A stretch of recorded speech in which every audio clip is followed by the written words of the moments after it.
Pembroke Elementary School held its annual science fair earlier this month. The projects were interesting and well thought out. Hundreds of youth participated, and prizes were awarded for each grade. PACTV Community News attended the fair to see a few projects up close and learn about their creators and the administrators behind this creative scientific event. Well, for my project, I did this spectacular slotted spoon, and it's a spoon, and it can help you if you don't really like milk in your cereal or you don't like the broth in soup. So it has holes in it so that it can drain the liquids from the food. A lot of people seemed interested in it and were saying about how they didn't like milk in their cereal or how they didn't like broth in their soup. Do you like milk in your cereal? Not really.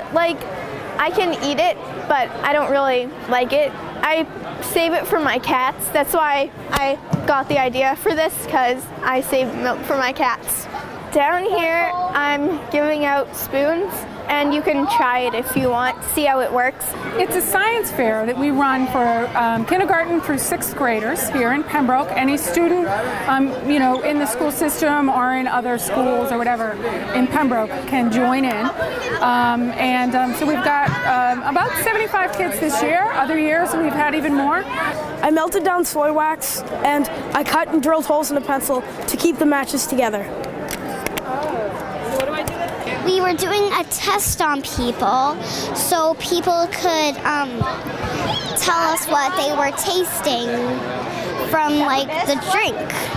It is. They impress me every year. Some of the projects are fantastic. There's one over there that where the kid has sugared sodas and he's floating them in a tank of water to show how heavy the sugar in the soda is and how much sugar you'd ingest over the course of a year. Just really interesting stuff. And I always love it because you can always tell that the interest comes from the kids and they just pour that into it. And the amount of information that they come up with is just really impressive. We did our project on eyeball examination. Did we catch your eye? Now, there are several different parts of the eye. The main parts you see here is the sclera, the iris, the pupil, and the eyelid. Now, the eyelid is responsible for protecting your eye from dust, wind, or other debris. Now, the iris, which you see here, is a flat-colored, ring-shaped membrane behind the cornea with an adjustable circular opening in the center. It's all voluntary. It really isn't even associated with the school that much. There are some teachers that support it and will give the kids extra credit, encourage kids to do it in school, or some teachers over the years have even stayed after to offer some extra help if a kid wants it. But for the most part, this is all stuff that they're doing on their own at home and then come and bring down to us. We took a black bowl and then we spray painted it white.